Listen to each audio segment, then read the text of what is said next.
Jesus said to them, "What I'm about to tell you is true. Some who are standing here will not die before they see that God's kingdom has come with power." After 6 days, Jesus took Peter, James, and John with him. He led them up a high mountain. They were all alone. There in front of them, his appearance was changed. His clothes became so white they shone. They were whiter than anyone in the world had bleached them. Elijah and Moses appeared in front of Jesus and his disciples. The two of them were talking with Jesus. Peter said to Jesus, "Rabbi, it is good for us to be here. Let us put up 3 shelters. One will be for you, one for Moses, and one for Elijah." Peter didn't really know what to say because they were so afraid. Then a cloud appeared and covered them. A voice came from the cloud and said, "This is my son, and I love him. Listen to him." They looked around. Suddenly they no longer saw anyone with them except Jesus. They came down the mountain. On the way down, Jesus ordered them not to tell anyone what they had seen. He told them to wait until the Son of Man had risen from the dead. So they kept the matter to themselves, but they asked each other what rising from the dead meant. Then they asked Jesus, "Why do the teachers of the law say that Elijah has to come first?" Jesus replied, "That's right, Elijah does come first. He makes all things new again. So why is it written that the Son of Man must suffer much and not be accepted? I tell you, Elijah has come. They have done to him everything they wanted to do. They did it just as it was written about him." When Jesus and those who were with him came to the other disciples, they saw a large crowd around them. The teachers of the law were arguing with them. When all the people saw Jesus, they were filled with wonder. They ran to greet him. "What are you arguing with them about?" Jesus asked.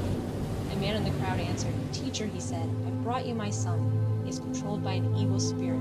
Because of this, my son can't speak anymore. When the spirit takes hold of him, it throws him to the ground, foams in the mouth, it grinds his teeth, and his body becomes stiff. They asked your disciples to drive out the spirit, but they couldn't do it." "You unbelieving people," Jesus replied, "how long do I have to stay with you? How long do I have to put up with you? Bring the boy to me." So they brought him. As soon as the spirit saw Jesus, it threw the boy into a fit. He fell to the ground, rolled around, and foamed at the mouth. Jesus asked the boy's father, "How long has it been like this?" "Since he was a child," he answered. "The spirit has often thrown him into fire or water to kill him. But if you can do anything, take pity on us. Please help us." "If you can," said Jesus, "everything is possible for the one who believes." Right away, the boy's father cried out, "I do believe. Help me overcome my unbelief." Jesus saw that a crowd was running over to see what was happening. Then he ordered the evil spirit to leave the boy. "You spirit that makes him unable to hear and speak," he said, "I command you, come out of him. Never enter him again." The spirit screamed. It shook the boy wildly, and it came out of him.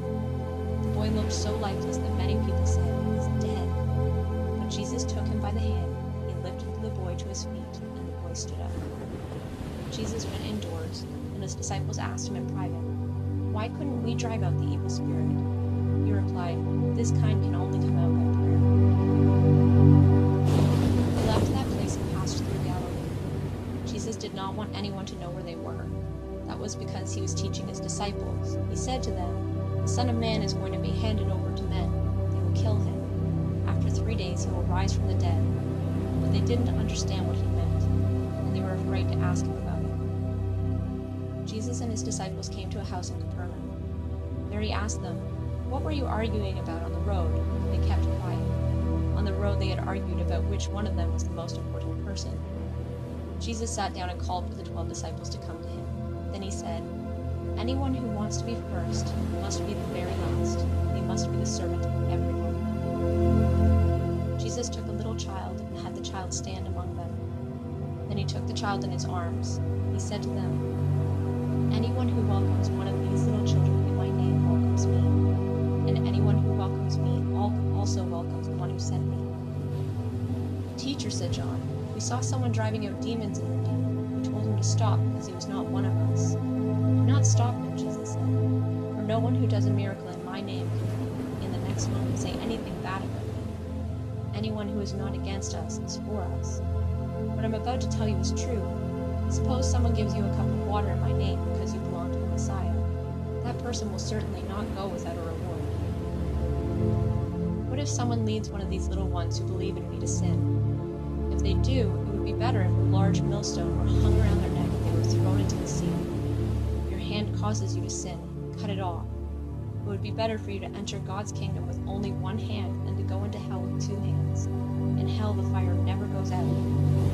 If your foot causes you to sin, cut it off. It would be better to enter God's kingdom with only one foot than to have 2 feet and be thrown into hell. If your eye causes you to sin, poke it out. It would be better for you to enter God's kingdom with only one eye than to have 2 eyes and be thrown into hell. In hell, the worms that eat them do not die. Fire is not put out. Everyone will be salted with fire. Salt is good, but suppose it loses its saltiness. How can you make it salty again? Have salt among yourselves and be at peace with each other.